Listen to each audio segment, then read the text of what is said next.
بسم اللہ الرحمن الرحیم۔ السلام علیکم fifth class, how are you? ٹھیک ہو؟ اپنے گھر والوں کے ساتھ خیریت سے ہو؟ چلیں جی، اللہ آپ کو خوش اور مطمئن رکھے۔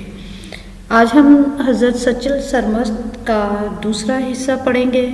اپنی کتاب کھولیں اور اپنے ہاتھ میں لیڈ پینسل پکڑیں اور جو مشکل الفاظ کے معنی میں بتاتی جاتی ہوں اس کے ساتھ ساتھ آپ اس کے معنی لکھتے جائیں، ٹھیک ہے؟ چلیں جی، اب ہم شروع کریں گے اپنا لیسن۔ آپ ایک بلند پایہ شاعر تھے۔ بلند پایہ سے مراد ہے کہ بہت اچھے، بہت کمپیٹنٹ، بہت ماہر، اپنے کام میں ماہر، ٹھیک ہے؟ شاعر تھے۔ آپ نے فارسی میں شاعری کی۔ فارسی میں آپ کا تخلص اس چھوٹے سے نام کو کہتے ہیں جو کہ شاعر اپنے نام کے ساتھ اپنی پہچان کے لیے لگا لیتے ہیں۔ آشکار اور خدائی تھا۔ چنانچہ فارسی میں جو آپ کے دیوان شائع ہوئے، دیوان سے مراد یہ ہے کہ جتنی نظمیں، جتنی شاعری آپ نے کی، اس کو جب ایک کتاب کی شکل دے دی گئی تو اس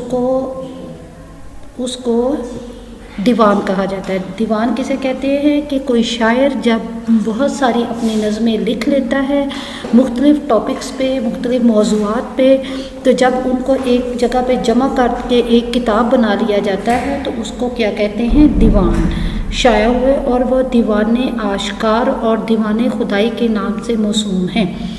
دو باتیں ہیں کہ حضرت سچل سرمست کے دو دیوان شائع ہوئے، یعنی کہ ان کی شاعری کی دو کتابیں ہیں۔ ان کے نام کیا ہے؟ ایک کا نام ہے دیوان آشکار اور دوسرے کا نام ہے دیوان خدائی۔ موسوم ہوئے، جانے جاتے ہیں، یعنی ان کو یہ نام دیے گئے۔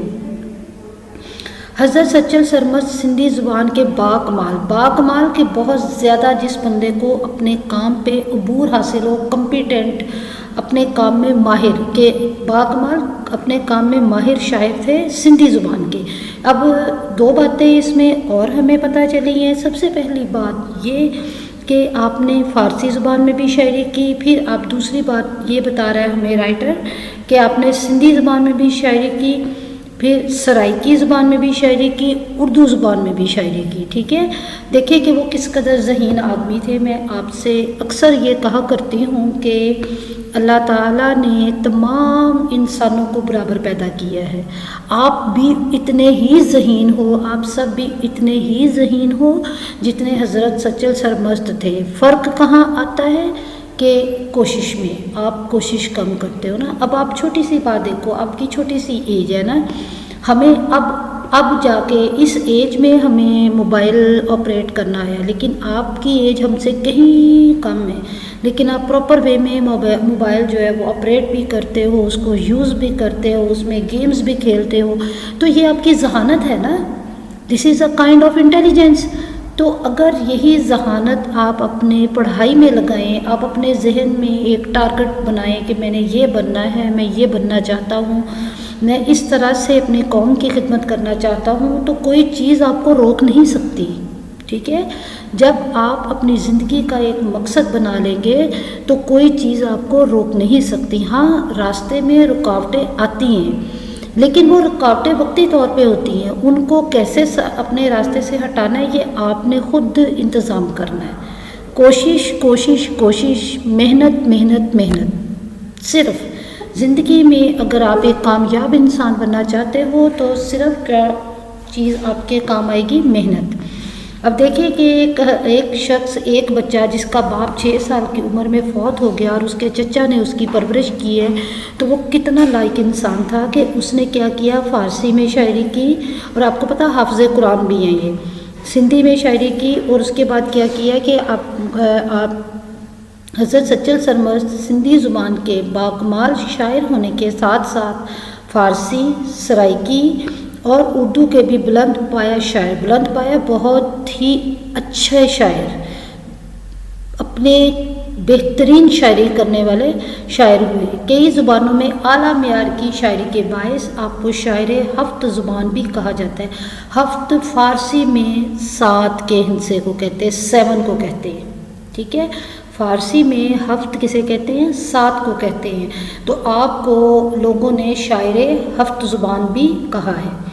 حضرت سچل سرمست رحمۃ اللہ علیہ نے 10 مثنویاں بھی لکھی۔ اب مثنوی کسے کہتے ہیں؟ مثنوی ایک ایسی نظم کو کہتے ہیں جس میں کوئی واقعہ بیان کیا جاتا ہے، یعنی شعر کی زبان میں ایک واقعہ بیان کیا جاتا ہے، ایسی نظم ہے جس میں جیسے ہم نے آپ کو یاد ہوگا کہ ہم نے ایک مکڑا اور مکھی ایک نظم پڑھی ہے۔ یہ ایک واقعہ ہے نا کہ مکڑے نے کس طرح سے مکھی کو ورغلایا، کتنی تعریفیں کیں اس کو، جب وہ کسی طرح قابو نہ آئی تو پھر اس نے اس کی وہ تعریفیں بھی کی جو کہ اس میں تھیں ہی نہیں، تو کیا ہوا کہ وہ آخر اس کے جال میں پھنس گئیں۔ اسی طرح سے مثنوی ایک ایسی نظم کو کہتے ہیں جس میں ایک نظم کی صورت میں شاعری میں کوئی واقعہ بیان کیا جاتا ہے، ٹھیک ہے۔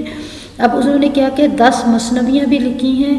آپ نے سندھی زبان میں قافیاں اور بیت بھی لکھے۔ بیت فارسی زبان کا لفظ ہے، اس کا مطلب ہے شعر۔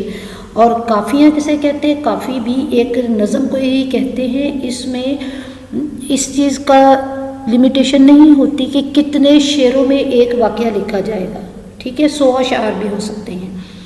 فنی لحاظ سے آپ کو قافی کا عظیم شاعر تسلیم کیا گیا۔ اب یہ دیکھیں کہ انہوں نے مثنویاں بھی لکھی ہیں، قافیاں بھی لکھی ہیں، رباعی ایسی نظم کو کہتے ہیں جس میں صرف 4 شعر ہوتے ہیں، ٹھیک ہے۔ لیکن ٹیکنیکلی جس چیز میں آپ ایکسپرٹ تھے وہ کیا تھا؟ قافی تھی۔ ان قافیوں میں آپ نے بیانیہ انداز کے علاوہ داستان انداز میں بھی اپنا مقصد بیان کیا ہے، یعنی کہ آپ نے ایک مرکزی خیال بنا لیا۔ فرض کرو کہ میں آپ سے کہتی ہوں کہ جھوٹ کی سزا، ان کی جو تھی نا نظم کا مرکزی خیال یہ تھا، تھیم یہ تھا کہ اپنے جھوٹ کی سزا کے بارے میں بچوں کو بتانا ہے۔ اب اس میں بیانیہ انداز کیا ہوتا ہے؟ ایک تو سادہ شعر ہوتا ہے، اور داستان کا انداز کیا ہوتا ہے کہ کوئی پرانا واقعہ کو شعر کی صورت میں لکھا اور اس کو بیان کیا، اس کو قافی کہا جاتا ہے۔ آپ کی قافیوں میں پھیلاؤ، گہرائی اور رنگینی پائی جاتی ہے۔ پھیلاؤ یعنی کہ اچھی خاصی وہ پھیلی ہوئی ہوتی ہے، یعنی کافی سارے اشعار ہوتے ہیں اس میں۔ گہرائی کیا ہوتی ہے کہ اس میں ایک سبق ہوتا ہے، ایک لیسن ہوتا ہے۔ رنگینی کیا ہے کہ اس میں ذرا تھوڑا سا مزاح بھی پایا جاتا ہے۔ چنانچہ پڑھنے اور سننے والوں پر آپ کا کلام بڑا گہرا اثر چھوڑتا ہے۔ حضرت سچل سرمست کی شاعری خلوص و محبت کا پیغام ہے۔ Is it clear? I hope so you have understand it. آپ لوگوں نے بڑی اچھی طرح ان چیزوں کو سمجھا ہوگا۔ کیا کیا چیزیں ہم نے اس میں آج دیکھی ہیں کہ آپ نے کتنی زبانوں میں شاعری کی ہے؟ فارسی، سرائکی، اردو اور سندھی۔ آپ کو کیا خطاب ملا ہوا ہے کہ شاعر ہفت زبان۔ آپ کی کتنے دیوان شائع ہوئے ہیں؟ آپ کے 2 دیوان شائع ہوئے ہیں، دیوان آشکار اور دیوان خدائی۔ آشکار اور خدائی جو ہے وہ حضرت سچل سرمست کے تخلص ہیں۔ تخلص اس چھوٹے سے نام کو کہتے ہیں جو شاعر اپنی پہچان کے لیے اپنے نام کے ساتھ لگا لیتے ہیں، ٹھیک ہے۔ اس کے علاوہ آپ کو فنی لحاظ سے آپ کو کس چیز کا شاعر تسلیم کیا جاتا ہے؟ فنی لحاظ سے آپ کو قافی کا عظیم شاعر تسلیم کیا جاتا ہے۔ 2 انداز میں 2 طریقوں سے آپ نے قافیاں لکھی ہیں۔ کون کون سے ہیں؟ ایک تو بیانیہ انداز اور دوسرا داستان کا انداز۔ آپ کی قافیاں کیسے ہوتی ہیں؟ ایک تو ان میں گہرائی بہت ہوتی ہے، ایک وہ اشعار زیادہ ہوتے ہیں، دوسرا رنگینی کیا اس میں تھوڑی سی مزاح بھی پایا جاتا ہے۔ اچھا جی، حضرت سچل سرمست کی شاعری جو ہے وہ کس چیز کا پیغام دیتی ہے؟ حضرت سچل سرمست کی شاعری خلوص و محبت کا پیغام دیتی ہے، ٹھیک ہے۔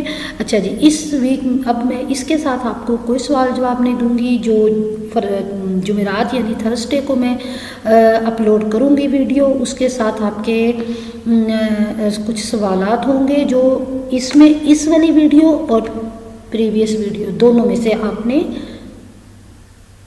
سن کے تو ان سوالات کے جواب لکھنے ہیں۔ اچھا جی، اوکے، اللہ حافظ۔